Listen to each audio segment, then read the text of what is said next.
Apakah kalian masih semangat? Hari ini kita akan mempelajari tentang penjelajahan samudra.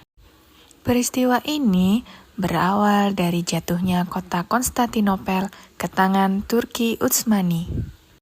Hal itu menyebabkan kelangkaan rempah-rempah di Eropa. Seperti yang kita tahu, rempah-rempah adalah hal yang berharga pada saat itu karena digunakan sebagai bahan pengawet makanan dan penyedap makanan. Adanya kelangkaan tersebut membuat bangsa Eropa harus mencari sumber rempah-rempah di tempat lain. Tersiar kabar bahwa negeri timur memiliki banyak sumber rempah-rempah, membuat bangsa barat akhirnya melakukan penjelajahan ke negeri timur, termasuk Indonesia. Letak Indonesia yang strategis dan kekayaan alamnya akhirnya membuat bangsa Eropa tertarik. Berikut ini merupakan beberapa negara Eropa yang pernah menjelajah di Indonesia.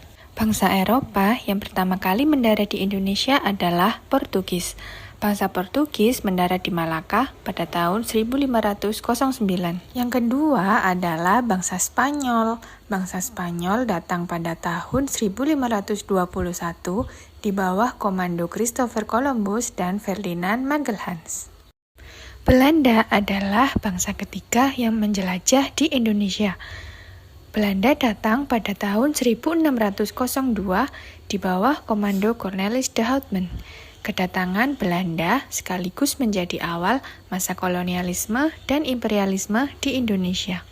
Latar belakang penjelajahan samudra disebut juga dengan 3G, Gold, Glory, dan Gospel.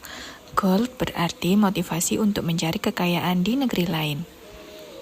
Glory berarti motivasi untuk mencari kejayaan di negara lain. Dan Gospel berarti motivasi untuk menyebarkan agama ke negara lain. Latar belakang yang ketiga yaitu revolusi industri di Eropa, yang menyebabkan adanya perubahan dalam bidang mesin dan transportasi, seperti ditemukannya mesin kapal dan kompas sebagai alat untuk melakukan penjelajahan. Tahukah kalian, pada awalnya kedatangan bangsa Portugis di Malaka diterima sangat baik oleh masyarakat, karena mereka bersikap ramah dan memiliki niat yang baik, yaitu untuk berdagang. Hal yang sama juga terjadi pada bangsa Spanyol dan bangsa Belanda pada awalnya. Tokoh penguasa Malaka yang menerima kedatangan bangsa Portugis bernama Sultan Mahmud Syah. Beliau merupakan Raja Kesultanan Malaka. Sultan Mahmud Syah dan masyarakat di Malaka pada waktu itu percaya bahwa dengan datangnya bangsa Portugis untuk berdagang di Malaka dapat membuka jalur perdagangan sehingga perdagangan di Malaka lebih maju dan masyarakat Malaka akan lebih sejahtera. Oleh karena itu, pada waktu itu masyarakat Malaka sangat menyambut dengan baik kedatangan bangsa Portugis.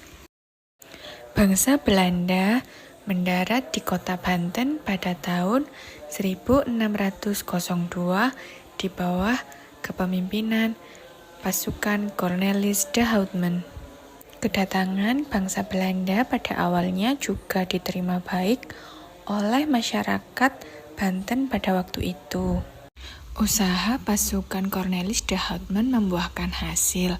Mereka berhasil melakukan perdagangan rempah-rempah dari Nusantara dan kembali ke Belanda. Setelah merasa berhasil pada kedatangannya yang pertama, pasukan de Houtman kembali datang ke Banten dengan membawa lebih banyak kapal dan pasukan. Hal itu tidak diterima baik oleh masyarakat Banten karena sikap Belanda yang semena-mena dan tidak sopan. Rakyat Banten pun melakukan penolakan dan mengusir orang-orang Belanda yang datang ke sana.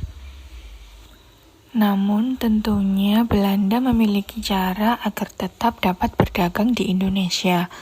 Belanda mendekati penguasa-penguasa daerah dan mengiming-imingi mereka dengan menawarkan pasukan sehingga Belanda mampu menguasai wilayah Banten pada waktu itu.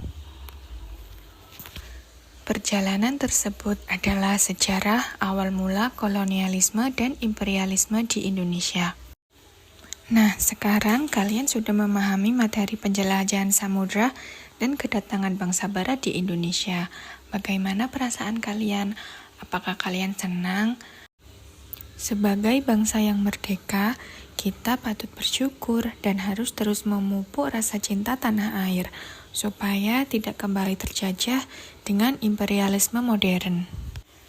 Untuk selanjutnya, pelajarilah materi tentang kehidupan masa imperialisme dan kolonialisme Belanda. Sampai jumpa lagi di materi yang akan datang. Tetap semangat ya. Sampai jumpa.